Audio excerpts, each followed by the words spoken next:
Marketing is a means to an end. And the end is the growth of the business in a profitable way. We have 5 new pieces of creative. And so I said, what if we did this? No bidding strategy is going to cure a bad business model. Very true. This is where it's really crazy.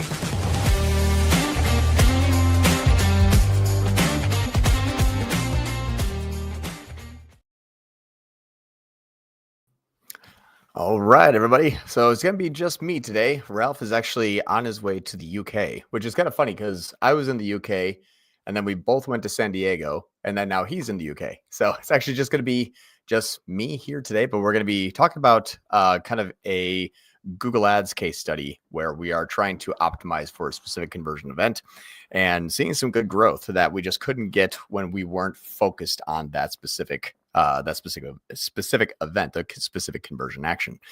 So I have a client here that sells raw dog and raw cat food. And one of the things that we've had trouble with is actually, I'll just go ahead and share screen now. Here we go. Perfect. So I'm going to share screen here. So this is a company that we have been optimizing for new customer purchases. They have a good subscription model. They make, a very decent amount of money every month, a few $100,000 per month. And we have a very modest ad spend inside of Google Ads. It's about 25K per month. So we're looking at like the July and August and into September. So about 2 months, we're spending about 40K. Now, what we were working on is attempting to get the Performance Max that is trying to sell the cat food and the Shopping and Performance Max and Search that's trying to sell dog food. We're trying to get them to optimize for new customers only. Now, what's interesting about this is we were in a situation where just counting a new customer and having the ad copy, the creative, the landing page, even the new customer only conversion action, trying to optimize for all new customers, we were not able to necessarily get the dog campaign to sell new dog customers. They were actually selling, a good amount of cats and a lot of purchases, but weren't really necessarily selling as many dogs as we would like. And the dog campaign the dog conversions we did get were coming in at a very expensive CPA or NCAC because we're counting, first click new customers here from Audience OS. And so I would like to kind of share with you what we were doing before. So this is from July 10th through September 2nd. And our Performance Max cat campaign that was counting mostly new customers only. We did start towards the end here and counting dogs. So I'll actually kind of go, let's end this here on the August 24th. So we'll just end that here on August 24th so we can kind of get a full picture. But I'm going to bring out my handy dandy calculator because this is what's going to help us kind of, like a handy dandy notebook from Blue's Clues. I'm just going to do some NCAC calculations. You're all here for the riveting data. I'm just reading off numbers on the screen. But if we look at the dog campaign in standard shopping, we're counting all new customers, which was 31. But if we actually look at the new customer dog, it's 28. So if we look at that 28 there, that 2802, we'll just call it 28. Let's do this here for a moment. Let's take the spend. So spend was 6243. So we'll do 6243 divided by the amount of only dog purchases. That was 28. So we divide that by 28. It comes in at a $222.96, basically $223 for a cost of acquired new dog subscriber. Now, the cat ones are always really good. The cats are fairly easy. The cat subscriptions were coming in at really inexpensive, like $80 and $90 for new customers, where the majority of those new customer purchases, those 68 right here, 65 of them were cats. Or if we look at 162 new customers here, we had 128 that were cats. So it was actually doing pretty well on cats, but the dogs that was really, really tough. Even if we look at the search campaign, search is paying an astronomical amount of CPC. We're up to almost $10 a click, trying to get aggressive, trying to get people to understand and be introduced to our brand. And 4724 was the spend during this time period on the search for dog food. And when we're looking at the actual conversions for dog, it was 9 essentially. So if we think about $4,700 divided by 9 new subscribers, this is coming in at $524 per subscriber. So it's actually getting pretty expensive. So it wasn't necessarily worthwhile, even though we're trying to optimize for new customer purchases and we're getting some dog ones, we weren't really necessarily making any sort of headway. So we decided to scrap kind of like the entire campaign. You can see that all of these are paused. This one's paused, that one's paused, pause. What we did is we built out a Performance Max for cat, and a Performance Max for dog. Very, very, very simplistic. And these are the two that we sort of ended up with. So if I enable just all, or if I have just the all enabled campaigns, you can see that this is actually now kind of down to a fairly simplistic model of cat and dog. And if we look at the segmentation here, what we've actually started to do is say, okay, we're only allowing the cat to have a new customer who is a cat subscriber, and that's going to count those conversions. And the Performance Max dog is only going to allow us to actually have the dog subscribers here. It will get new customer purchases 11. It will still try to bring you repeat customers. You can see we actually have more repeat customers than new. That is because Performance Max will absolutely hunt down your own existing customers, and you will spend money on it. And you're not going to understand why the thing can't scale, why your CPA is so high. It's because more than half that money sometimes is spent in the wrong direction. But it's Performance Max. You're just kind of like, it's a black box. You got to cross your fingers, build like a pentagram on the floor, sacrifice a goat, and hopefully it works. Like, you really have no control over the whole thing. So when we're looking at kind of isolating the conversion event and then optimizing for it, that is sort of the name of the game. And also, because we're using first click imports, it actually did come from these campaigns, and they are new customers. So what the conversion event is tracking through edge tag is the edge tagged users that are coming into the site. We're saying if you're the original source, if you were the first click, if they never had to click on organic, direct, or email or meta, nowhere. And this company it's not a small company. That's what I think is actually really, really interesting about this is this is actually something that there is a lot of subscribers. I'll share with you where this was in a previous time period. You can see this Performance Max here used to say like, hey, we'll have 43,000 in spend and make 270 grand. Wow, looks fantastic, because it was counting the standard purchase event. The standard purchase event was showing that we could just, basically 4x this thing, 5x this thing, get $25 cost per conversion and like the $25 CPA, and this thing would just, rock and roll into the moon. And then when we started to look at what the new customer purchases were, we're like, oh, only 2,000 of those sales that Performance Max took credit for it. Out of 2,000 of them, only 339 were new. So that $25 CPA was way off. If you think about the actual CPA, if we're just kind of like 339 new customers and we're spending 44,000, the 44,000 divided by 339, it was coming in at about $130 per new customer. And so we're thinking it's 25, but I was like, this can't be real. We only ran it for about 2 months, and we're like, this can't be real. This is not actually happening, because when you launch a new Performance Max campaign and you allow Google to take credit for everything that it would like to take credit for, which is just basically your normal ebb and flow of your customers, and you're in a company that might be making, at last 30 days, $2 million in revenue, yeah, this thing is going to look like it is just rocking and rolling. Things going to look like a hero, because it's just going to attribute so many of those to themselves, because like, I had a touch point, so I pat myself on the back.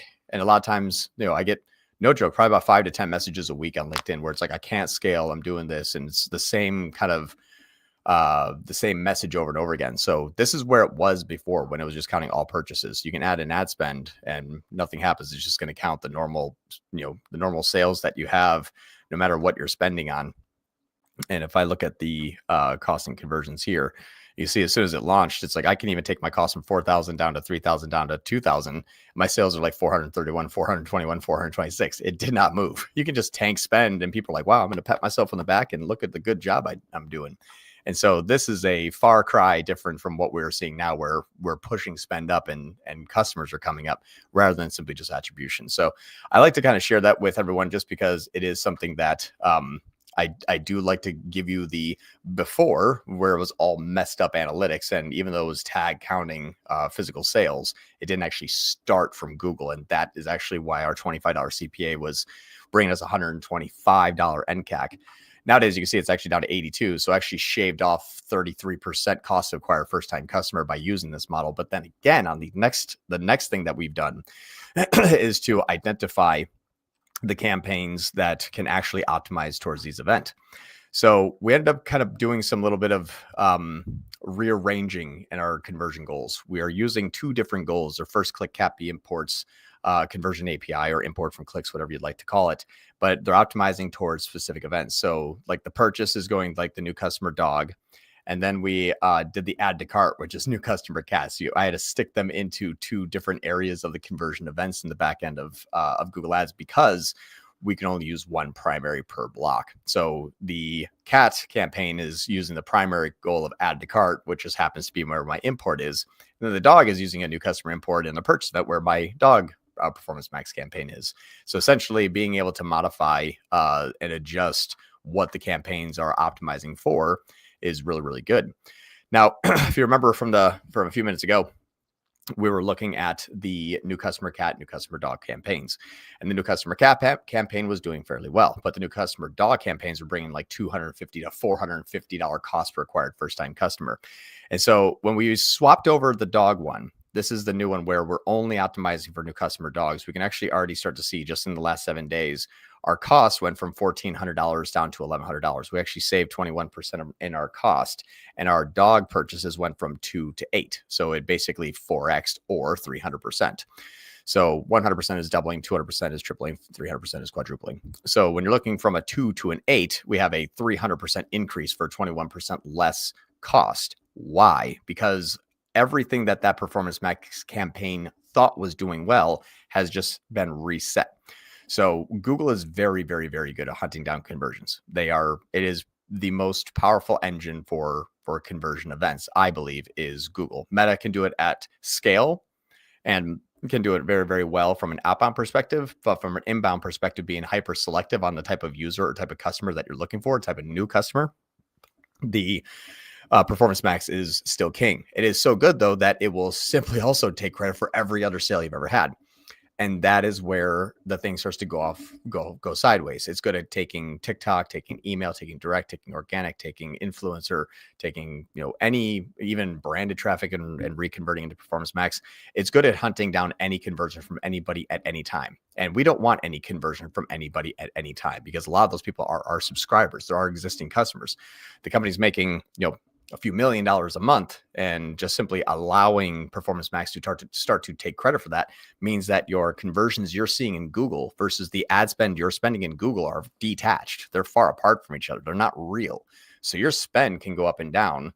And as long as the sales keep, basically staying flat, that's when you see, well, I'm scaling, but I'm not actually scaling. I'm increasing my spend, but my sales are stagnant. What's going on?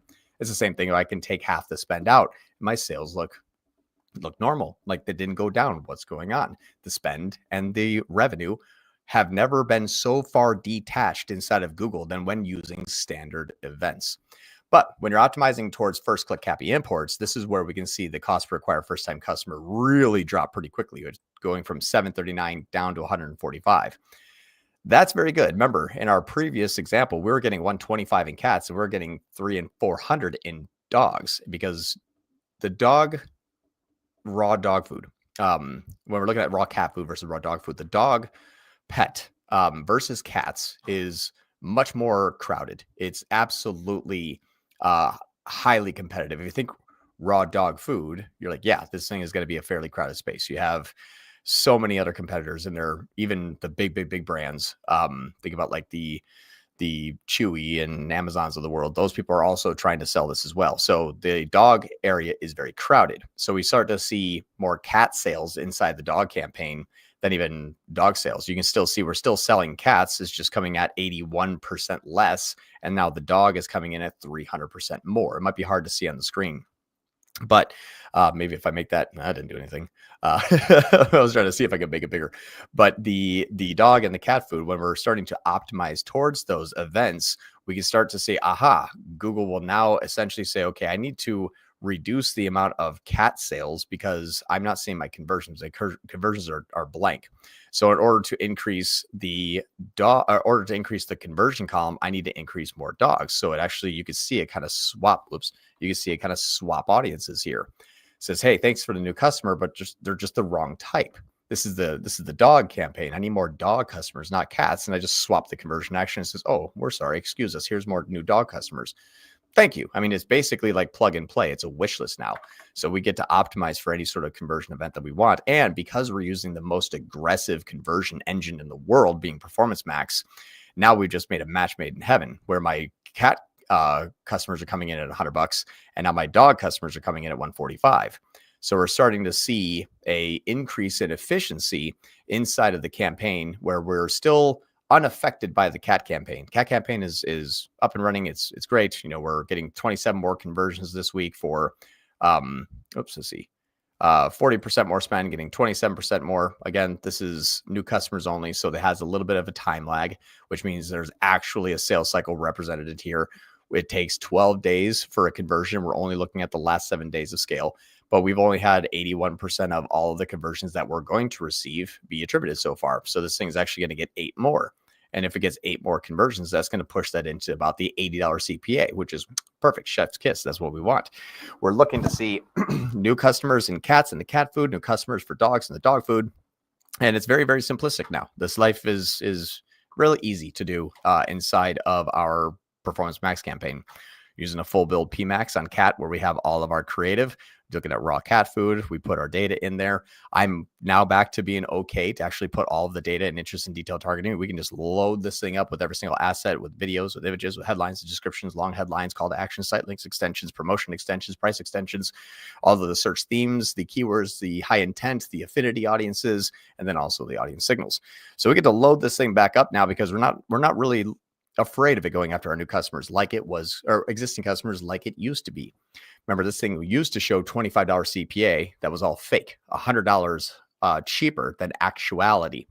And that is very, very scary. Think about the difference between a $25 new customer and a $125 new customer. One's going to get you a pat on the back. The other one's going to get you fired. So the $25 one was actually going to get you fired, not the $125 one, because those weren't real. It's very, very, very interesting. After we've kind of stripped all the bad data from Google, how much junk is actually in there. And that's the reason why you can't scale this to the junk. Flip over to the dog campaign, same thing. Now we're looking at raw dog food using our signals, and we're using a full build PMax for all the dog.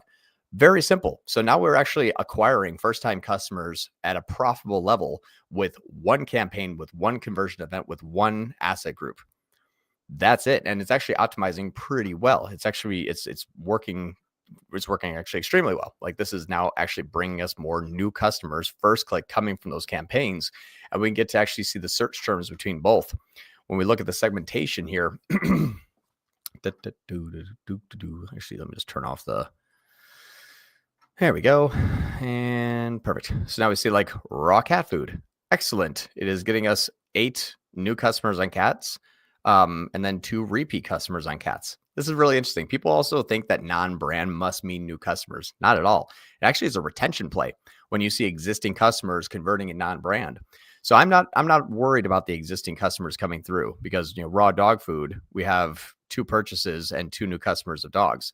And then it's something that is very, very, very easy to optimize for. We don't have any return purchases here, but each time we see like a repeat customer come through, that just means that a person was looking to potentially go and try someone else to see if they wanted to actually purchase another company's, raw cat or raw dog food. They came back to us. They looked around the site and said, you know what? You guys actually have some new meats. There's new products being developed all the time. And if they're not opening up their email, if they marked you as spam and they're about to go away, and you're not overspending on brand, you will have existing customers come back to you. That happened twice this last week. That's retention.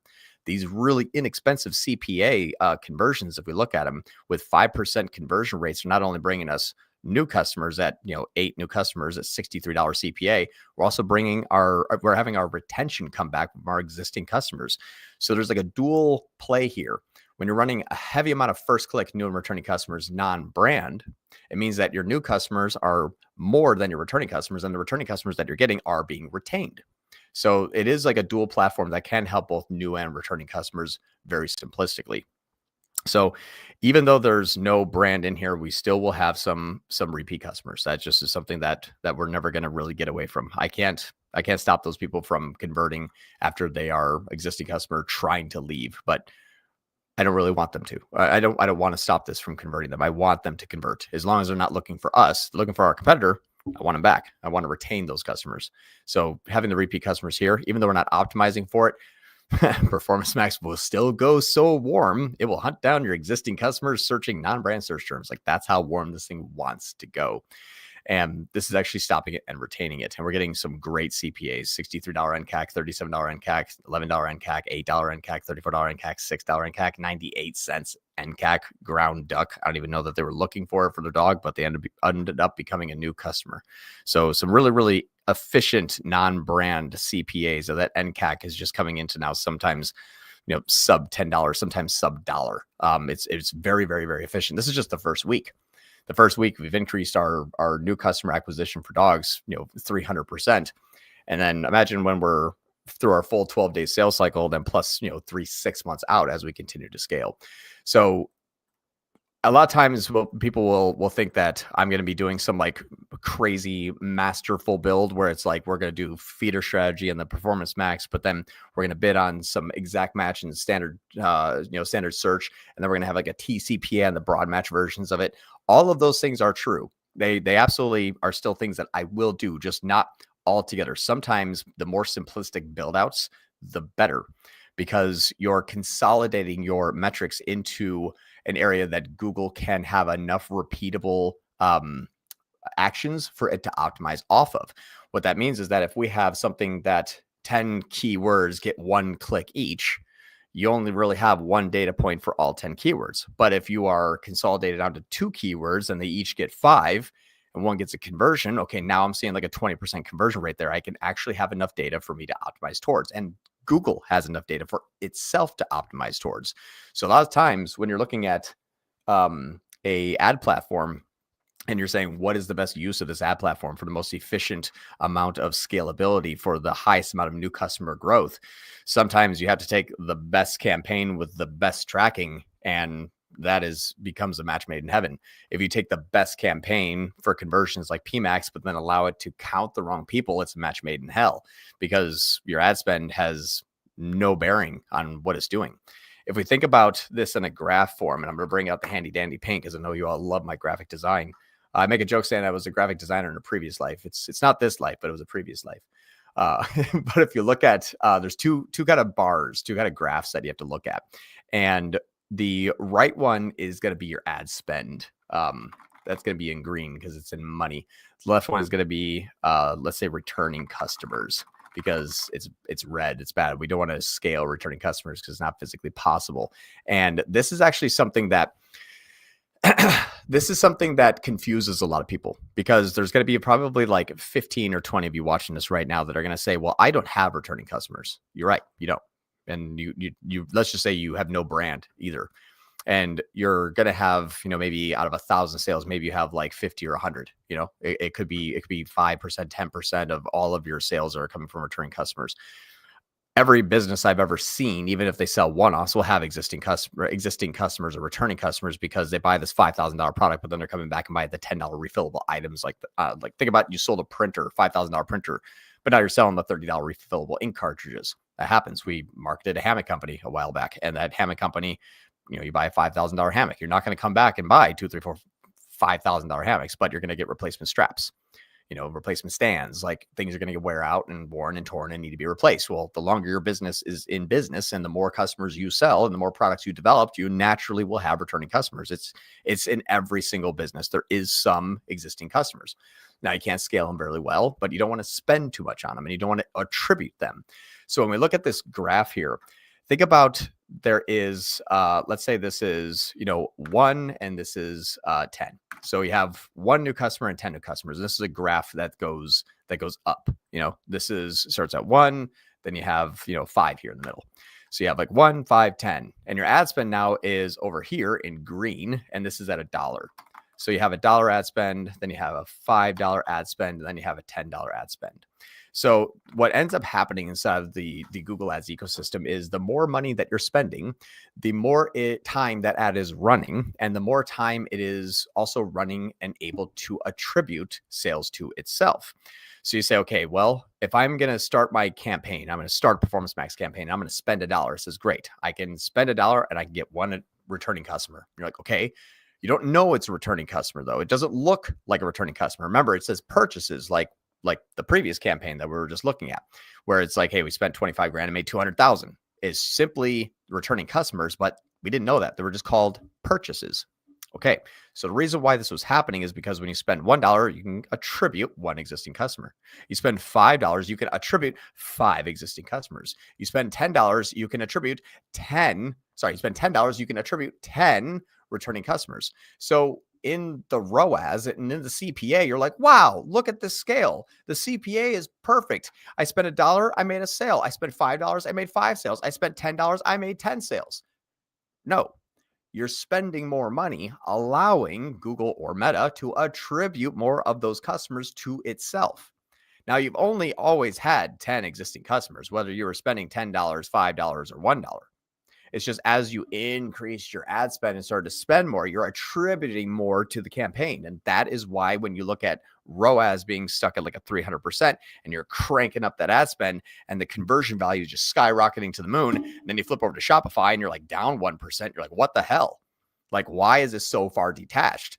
And then a bad Google Ads agency or a bad freelancer or a bad marketer is just gonna be like, well, I don't know. It must be your email, maybe your organic traffic. I don't know. What are you doing on Meta? Look at my ROAS. It looks fantastic. And it's just due to the fact that a lot of us are so ignorant is, well, if I spend more and I see more, it must mean I got more. Not true. Correlation and causation are not the same thing here. This is just pure correlation. There is no causation. Or is attribution, it is not contribution. So I know I've explained this a few different times, but this is just something that I believe that we're still not even scratching the surface over like 1% of the audience that's actually doing this just yet. So I will kind of keep beating this drum because I keep finding success. And that's what you're all here for, is the case studies that are actually winning and how we're getting it done and how we're doing it. So when you're looking at that ad spend increasing and you're seeing the sales increase, like when you go back to, no, I do not want to save my work. When we go back to here and we come back to basically all time and Performance Max, this campaign here, if we look at January, February, March, just look at March as an example compared to January. So in March here, March 1st and March 31st compared to now, let's say January 1st and January 31st. And we look at this here. Oops, I did 2024. I am not a bright man. Here we go. 2025, March 1st through the 31st compared to January 1st through January 1st. I am messing this up. I do not like this date range selector. It keeps bugging out of me. All right, so we got March compared to January. Perfect. All right, so I am so good, right? I am so freaking awesome at Google Ads that I can cut 43% of your spend out and your conversion value only drops 2%. That's how good I am. I'm just so amazed. I'm just like, you know what? I'll cut my spend in half and I'll double the ROAS. I'll pat myself on the back. How many times does that happen where it's like, oh, well, we reduced spend, but it looks like the campaign's doing well. It's efficient. I put on my thinking cap and I basically, spent the same in CPC and I just cut down your clicks by 31%. And I don't know, I just somehow, cut your cost per conversion in half and almost doubled your conversion rate. I'm that good. No, it's fake. It's not real. This was me saying, like, I bet you that we can just cut out half the ad spend and nothing will happen. And I proved it to the client by basically doing that, where it's like, hey, we can actually shut down. You'll make more money if you just stop doing Google Ads. Like, how stupid is that for the Google Ads person to say? Well, it's not. I'm a business builder, so it's a little bit different. So that's why when we're looking at contribution versus attribution, you don't actually have to really even get a click for Google to take credit for something. As long as PMax is running and you're making sales somewhere in the universe, PMax will pat itself on the back. And that's where you see the ad spend is extremely detached. It is so detached, we call it pushing rope, which means like your ad spend, think about like a rope. If you push a piece of rope, it just bends. It doesn't actually do anything. And that's what pushing rope is, where, the value per conversion is the same. The conversion value is the same. Your CPC is about the same. But I just somehow magically just wipe out 57,000 impressions, which is 54% of them. And then boom, I win. No, it's fake. It's wrong. So when we're looking at the conversion actions and we're looking at contribution versus attribution, please do not believe for a moment that we are so good that we just hack off half the ad spend and, boom, cut the CPA in half. It's not real. And I see this more and more and more often. And it is kind of like, it's getting ridiculous how repeatable this is. That I can kind of come in and be like, hey, I'll just hack off half the stuff and watch your top line. You'll just drop your NCAC in half because I just stopped spending on the channel. That wasn't actually contributing anything to your bottom line. The contribution margin of Google is spend $1, it's negative now. That's what's really, really cool about this. So when we're looking at how to optimize for a specific event, we just went and took a campaign that was just attributing sales anywhere. And now we made it scalable for new subscribers of a particular product, all by just changing the conversion action. That's it. That's all we did. It's the same campaign. It's the same one that's been running since January. So we just changed the conversion event, and all of a sudden, now we're actually growing a business rather than tanking a business. If you think about it, I used to take $2,000 and just huck it out the window and be like, still got the same amount of sales? Yep. All right, pay me for that. They pay me to burn their money. Wow. So that's what I think is actually pretty interesting, is I will look for the holes and I will find reasons as to why this is wrong, how to make it. The bad agencies or bad marketers out there will look at it and say, man, I must be so good. How'd you do that? Oh, well, then you didn't do anything. If you don't know why it's working, you don't know why it wouldn't work. And that's what I think is going to be helpful. So I want to kind of share that case study today that you can actually optimize for even a specific event inside of Google. We've been doing that for a while in Meta. It's the first time doing it inside of Google. And so far, yeah, we're seeing some really good results so far. And I'm really, really happy. Now, my NCAC's $120 for both dogs and cats, when it used to be $120 for cats and $500 for dogs. Again, change the conversion action, boom, 5 times the success. So I wanted to share that with you all today. We're going to get a lot of questions. Holy crap. Okay, sorry. I'm going to start to go through here because we're at the middle of the hour and we got about a half hour left. So let us dive in. All right, John, after switching shopping to TROAS to 120% as part of the feeder strategy, ROAS improved briefly, but then dropped. Could PMax be running out of new audiences? Should we switch shopping max clicks? So I actually use the standard shopping down to about 10 to maybe 30% TROAS. I actually don't really have a TROAS goal in standard shopping. It's kind of asinine, but think about this. What you're asking Google to do is say, hey, before this person ever had any search history whatsoever, the first thing that these people did was they said, hey, you know what? Here's a battery bank. It's a little battery pack kind of thing. It's pretty cool. I bought it on like Amazon for like $30, but it's a little battery pack. Now, I said, I need a battery pack. My wife has one. She uses it all the time. I'm starting to travel a little bit more. And I'm like, you know what? I want to have a little battery bank with me. So I went to Google actually first because I didn't go on Amazon. I was researching on Google. I was going to probably buy it on Amazon, but I was researching on Google first and I typed in portable battery pack. Now a TROAS has to analyze me and it has to say, this is John Moran's first search for a battery pack. Do I think I can 1.2x John Moran on the first search? Well, let's look at the evidence. What evidence suggests that they're going to convert? None. It's the first thing that they ever did. So when you ask it to go towards known audiences, like, hey, at least make all of my money back plus 20%, that is going to be the same kind of target that Performance Max uses, where it's who do you think or who do you know that's out there that has been searching, maybe visited the site, maybe has some to cart that you need to remarket to that maybe didn't even come from that channel. When those two TROAS goals are within the margin of error of each other, like I think it could be 120, I think it could be 240, or I might only have to be like 2 or 3 clicks off when you look at the CPC compared to AOV, because that's how you get a ROAS. But when you're looking at the CPC compared to AOV, if your AOV is fluctuating 30% and your CPC is fluctuating 30%, you're together fluctuating 60% swings. A 200% minus 60% is 80%. So now you're looking at 80% and 200% targeted ROAS goals are going to be identical to each other, and now they will clash. So in Performance Max, I'm usually cranking that thing up to like a 300 or 400% because I want to do more remarketing. And in my standard shopping, I'm bringing that thing down to like 2% because I'm like, I don't care if you don't think or you don't know. It's their first search. It's one piece of evidence that says that this person is going to convert or not. You can't ask an algorithm to predict the future with no historic data. So that, I'm not saying to do that, but what I'm saying is that's what the algorithm is doing. I don't know. It sounds like I'm yelling at you. I'm sorry. But this is where, when you're looking at the differences between your fluctuations of CPC and AOV, and then you're looking at the predictive model combined with the audiences that it's going to go after, there's a lot of margin for error. That's why sometimes you way off target or way above target. It's kind of a guideline. It's a bumper. So a target is not actually a target. What you're doing is saying, how restrictive can you be and how many people do you think there are? And that is what dictates the ROAS target. So I like to make those so far apart, like 10% and 400%, that those two can't even clash with the same audiences. the closer that those two targets are within their margin of error, the more they overlap, and now one becomes useless. So hopefully that helps. All right. Hey, John, how do you test new creatives right now? Do you use separate CBO campaign for it? So no, actually for testing, it's all done. I would suggest look at Andromeda, please. This is something that I really think people really need to get up to speed with. If you're running Meta right now and you're not intimately familiar with Andromeda, this is a post that came out from the engineering at Meta back in December of last year. This is basically talking about the ads retrieval engine. There is really no creative testing right now. They're testing it by actual what they call concepts. So the concepts that you produce are then what get tested. So go ahead and read through this thing here. It'll really, really help you.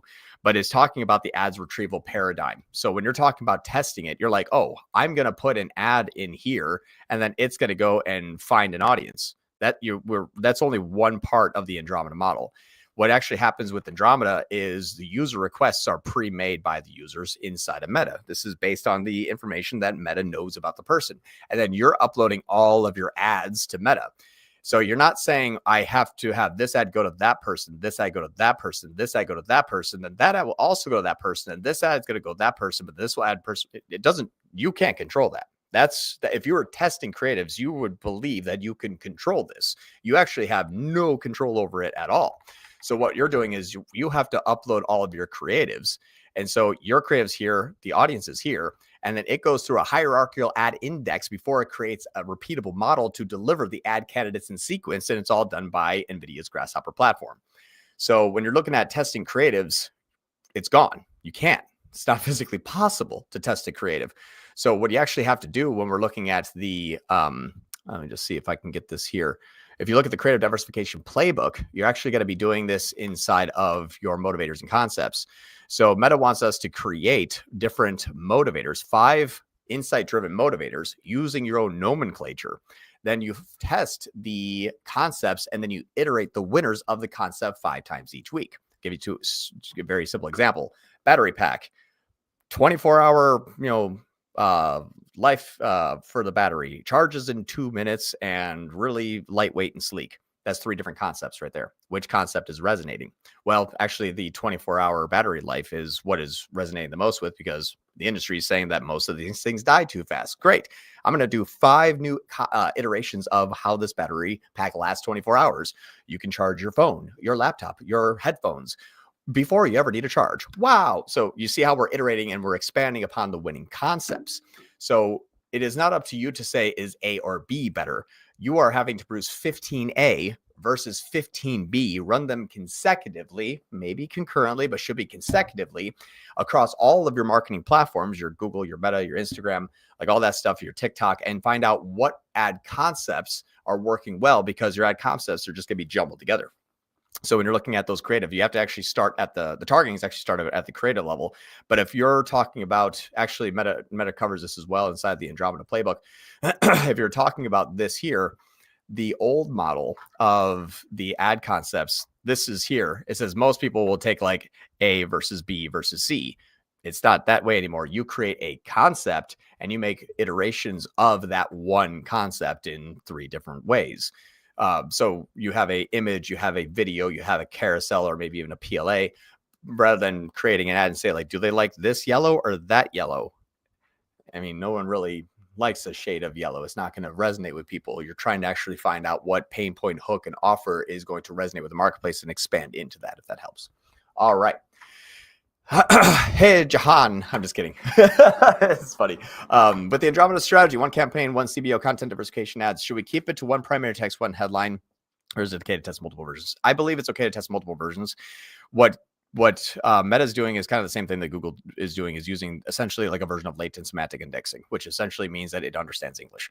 So you can talk about a specific concept or a specific hook or pain point.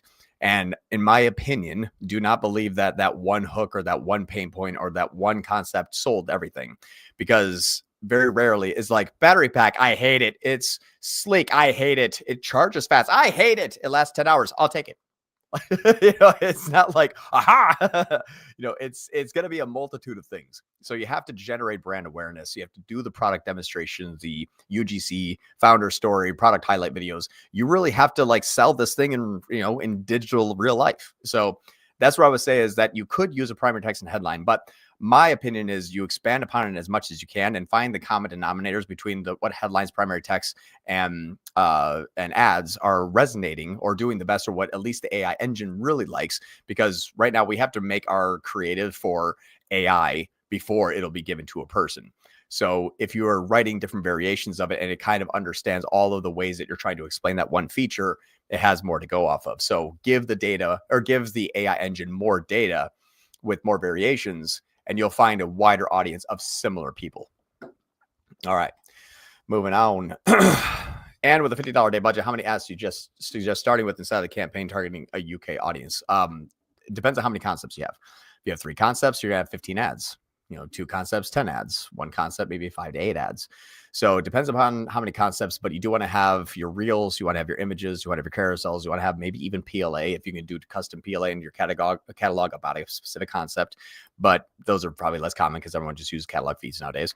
But I would say that your concepts, you're going to want to have at least 3 to 6 ads per concept. And it's going to be up to you to start your ad creative at the brainstorming level of avatar development, rather than just saying like, hey, that ad looks sweet, because we no longer have to convince a user. We got to convince AI to find me the right user. So you have to over-explain to a robot. All right. Hi, John. I'm running 3 campaigns for shilajit resin. Okay. I'm not sure what that is. I'm gonna have to Google that later. UK standard shopping, high priority, T-ROAS 130, standard shopping, low priority, T-ROAS 180, PMax, T-ROAS 100%. Let's see. Okay.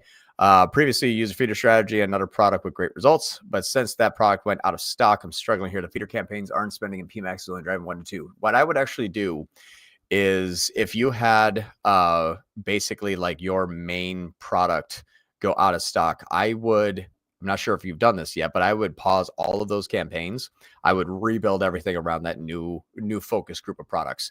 The campaigns do have memory. They do have audience similarities. So when something's learning, it's like, think about, campaign's been learning English for 1 year. Now it learns English for 2 years. Now it learns English for 3 years. And now it's like, hey, get ready for 4th grade, but 4th grade's in Spanish. Like it can't pivot that well. So a lot of times we'll rebuild new campaigns starting fresh, because the conversion action is really dedicated to that campaign. I would actually rebuild your entire account if you had a lot of it on just that one product, because what it's trying to do is use the same audiences, but now with a different product. So if your avatar has changed between products, you're going to have to rebuild. That would be my opinion. For the PMax feeder strategy, do you use image and other assets or only shopping campaign? No, the PMax feeder strategy is going to be a feed only. Now, what's funny is people think that it's a shopping campaign. Please understand this, everyone. I don't know why. I don't know who's out there like disseminating really, really wrong information. But PMax is not, PMax feed only is not shopping only. It's actually 5 channels. So that's the part that I would say is really, take a look at your campaigns and be very, very intimate with it, because a feed only, as an example, I'm trying to see if I have a feed only campaign that I'm still running. Let me see here. I have one, but it's on an account that I don't have permission to share. But if you go inside of your Performance Max feed only campaigns, it's using PLAs. Now, PLAs are shopping, display, YouTube, and GSP, and also Discover. So you're on 5 different networks. It's just on a feed. So only one of those networks is inbound. The other 4 are outbound. So when you think about a PMax feeder strategy, it is not a shopping campaign. It can never be a shopping campaign. You'll have one of those 5 as a shopping campaign, but it is not. The way to find this out is go into your asset group inside of Performance Max, edit the assets, and start going through the channels. You'll see where your shopping ads arrive. It is not just shopping. It is search. It is obviously shopping within search, but it is YouTube, it is Gmail, it is Discover. So like the homepage of Google's app. So just know that it is a remarketing engine. That's why Performance Max feeder strategy, yes, it's inbound shopping, but sometimes more than half of the activity is actually remarketing. And that's why I crank up that ROAS on a feed only, so I can remarket with my products when they're ready to buy it. But my feeder is bringing the people in on high intent inbound clicks from non-PMax campaigns, such as a search or a shopping campaign. All righty, let's see what's next. One to two purchases a day. Yeah. So I would say that right now, I would honestly rebuild. And I use my audience OS campaigns. I actually will say, hey, if that one was working well, the cat and the dog raw dog food, the dogs just would never work because I was counting new customers.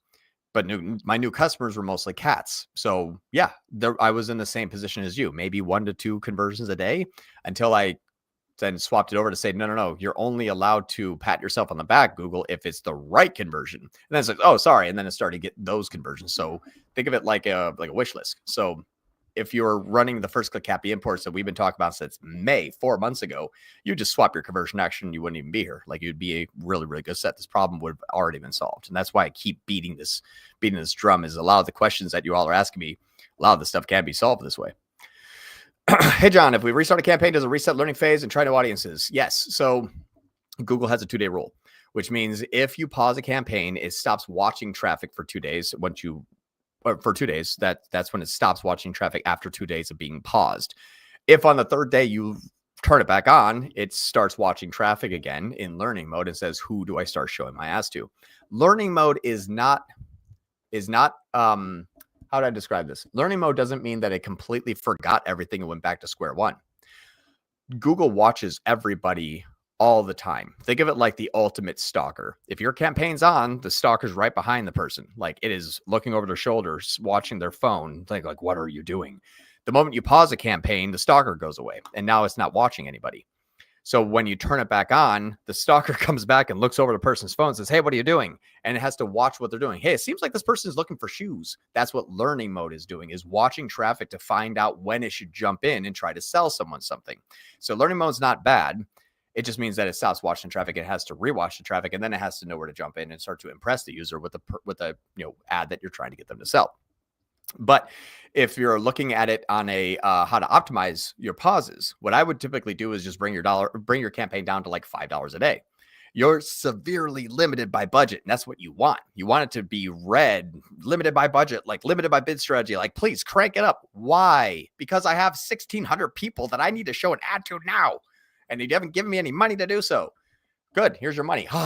And then it just goes and shows the ads to those people. So I don't pause campaigns. I bring them down to like ridiculously low spend, so that when I crank it back up, it's already watched the people forever.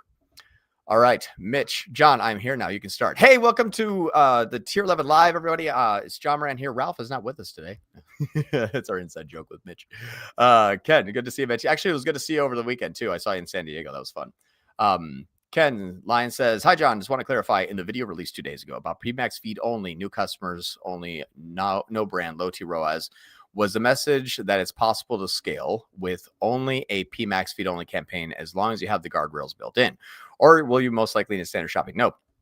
So we've actually been scaling feed only PMax campaigns for a few months now. It absolutely works because it is like a smart shopping.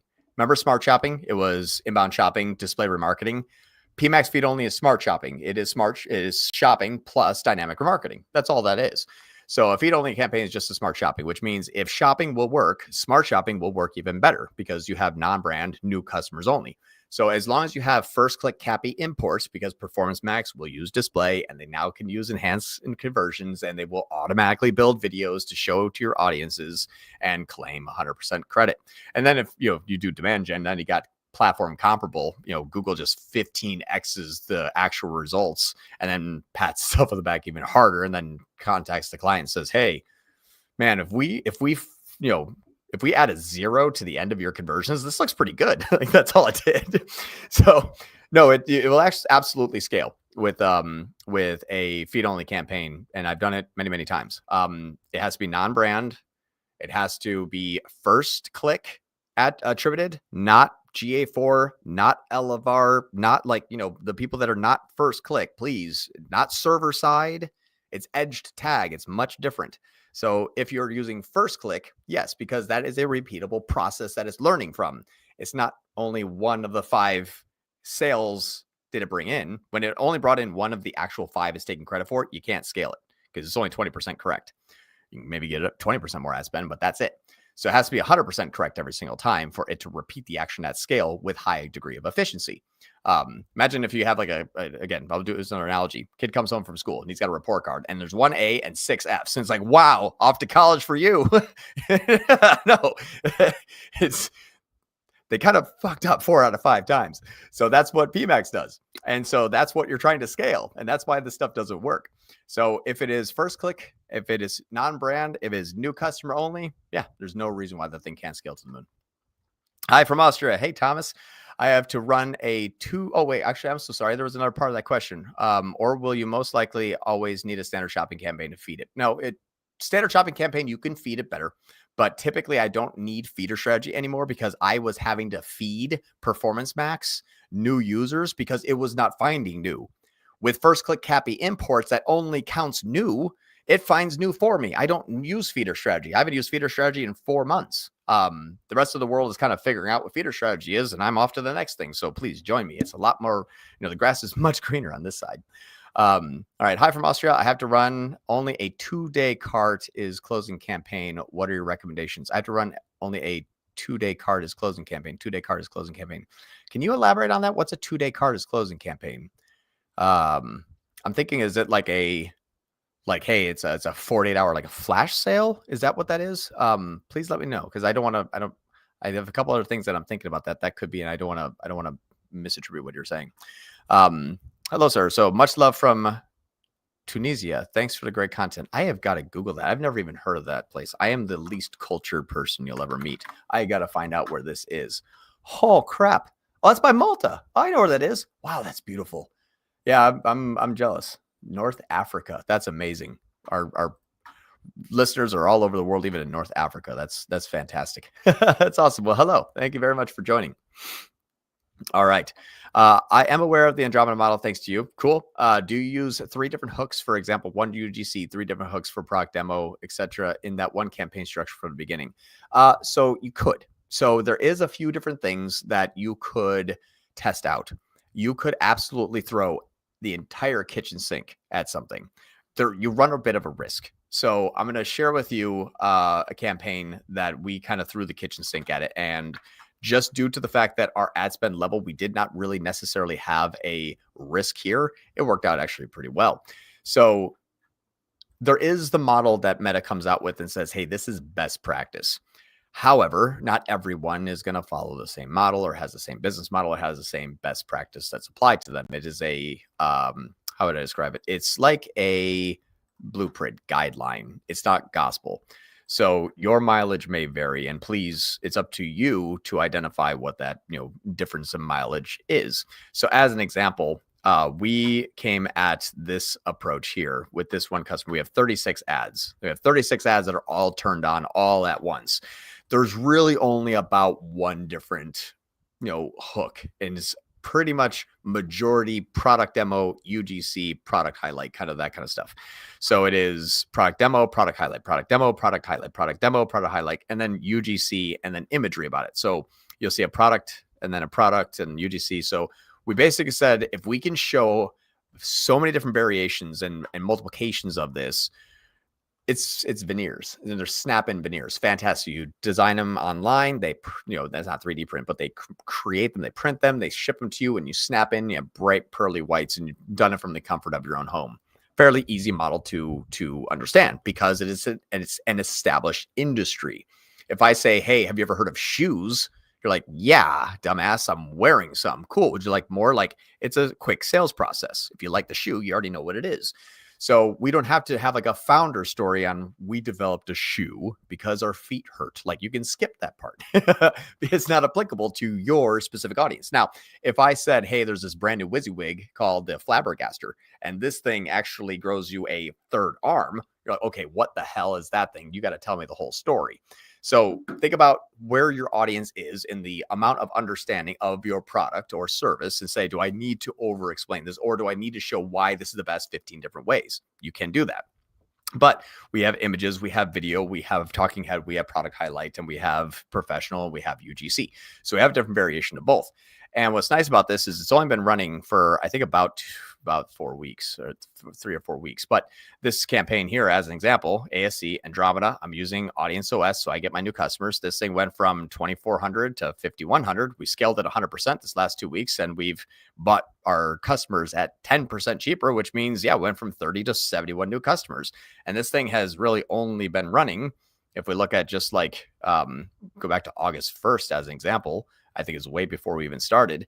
This thing is just, nice to scale and spend, and the new customers are scaling. Excellent. Now, we basically just threw the entire kitchen sink at it and said, whatever wins, wins. Like, screw it. And right now, this product demo of women in an older demographic, bingo, we found something. Older female. This is really resonating with them. They're up 220% this last 2 weeks, and we spent 300% more money on it, $1,000 more. What is that telling us? We have to make now 3 different hooks and more product demos and more product highlights to who? An older female demographic. Perfect. So we said, what's going to work? And all of a sudden, one ad raised its hand and said, I work. We're like, oh, we need more of you. That's exactly what we're doing. So you can shotgun approach this, but you have to be sensitive enough to understand that Andromeda just said, hey, I found an audience. And what bad advertisers say is that thing's spending too much money. Let's pause it. Went from 300 to 1,300. It's bringing my CPA up. No, find out that this is actually an audience that wants your shit, that wants your product. The AI engine said, holy fuck, I found them. And it's our job to say, I need 10 more ads because we're going to hit them hard and crank up the budget. That is going to scale. So you could do that any which way, shape, and form. The standard operating procedure and blueprint is which hook work, which, what offer worked, and to whom, and where, what channel. Was it reels, or was it stories, or was it feeds? You have to identify what the Andromeda engine is telling you, and then you dive into that deeper. It's very simplistic. If 10 people in the room, you're like, who's an old woman that wants this? And 3 of them are like, we love it. And we're like, the rest of you get out, take 3, go find 10 of your friends.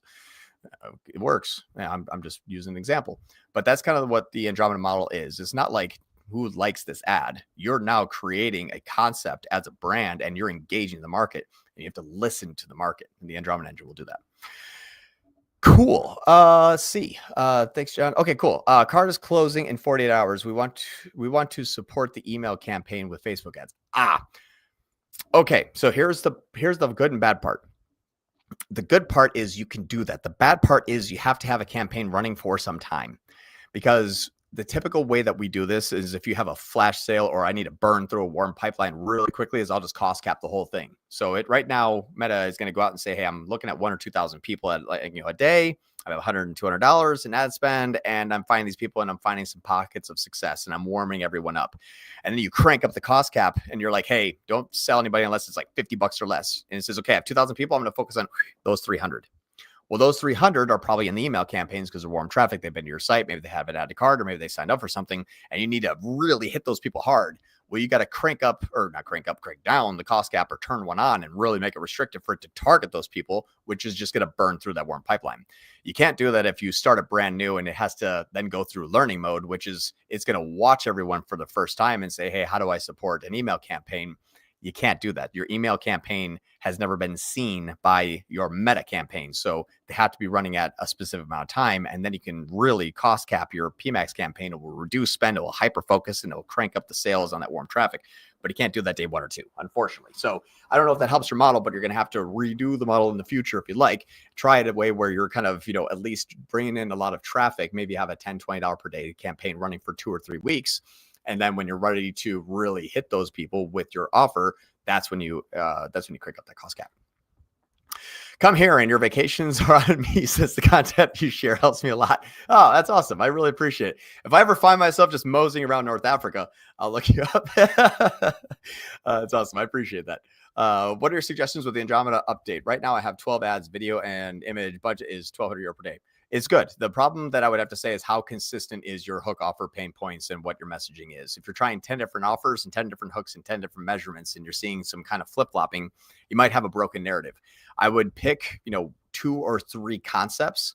Remember my little battery pack concept? It's lightweight. It charges 10 things at once and lasts 100 years. I don't know. I'm just making shit up now.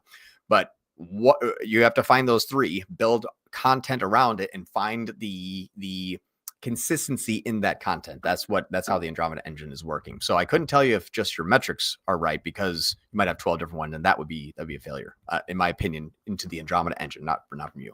Hey Maya, how are you doing? What is your take on bid caps meta? I don't like bid caps. Oh, and I see you say cost caps. Love cost caps, hate bid caps. Bid cap to me is manual CPC. Like, I'd love to go after everybody unless I can't afford it. That's a bid cap. Cost cap is like a TCPA to ROAS. Only go after the people you know. It is hyper efficient, but does sometimes limit scale. Much so on Meta, not so much on, much so on Google, not so much on Meta. Cost caps work very well. I've scaled up to $1 million after 3 months inside of Meta with cost caps on, but that's because it was like dog owners. There's hundreds of millions of those people out there in the world. So as long as your audience size is large, you can be fairly restricted with your cost caps. All right. I think I have 1 minute and 2 more questions. John, is there a way you can show us how to import first click CAPI imports? It's actually a service that I personally pay for. I haven't developed it. It's actually like $150,000 physical server warehouse. Backup generators, all that stuff. It's not something that you can just code together, unfortunately. So I actually pay dearly for it. I pay over $1,000 or $2,000 per month, depending upon the size of the client, or the client pays for it. If I charge them little, sometimes I'll be like, hey, I'm going to charge you X, but then go hire them. And I have that as a mandate. Like, I really can't help a client unless I have it, because otherwise, you saw what happened to that client. I could pat myself on the back with a 10X, ROAS. It's not real. And I'm a con artist. So that's why I have to have it. So that's my opinion on why I pay for that service, because let's say you have a $10,000 per month ad spend. If you take $1,000 less and give it to like Audience OS as an example, or Wicked Reports, or you hire the tier 11 data suite, or whoever you use to do it, depending upon what type of customer client that you have or you are, you'll take that $1,000 out of your 10K ad spend, and you will supercharge the rest of that 9K in ad spend. So it's kind of like a spend less and do twice as much with it. So it's just a better way of allocating it. Often Facebook favors more expensive CPA ad over cheaper one with more sales. Yeah, so that's because it's going after the wrong audience. And so what I mean by that is, if you look at this here, I'll give you an example. This is where people, when everyone looks at in-app CPA, everyone's doomed to go after hot, warm traffic. That's the messed up part, is our clients have gotten in the way of our smart media buying because they didn't understand, and we were not bright enough to tell them why. So see right here, why the hell am I spending $300,000 on $367 CPAs? Why don't I scale up to $4,000 on my 38? I'm spending way more on the more expensive CPA. Well, that's because when you go down to the $38 CPA, when you're getting like so good at your CPA, out of 117 purchases, only 27 are new.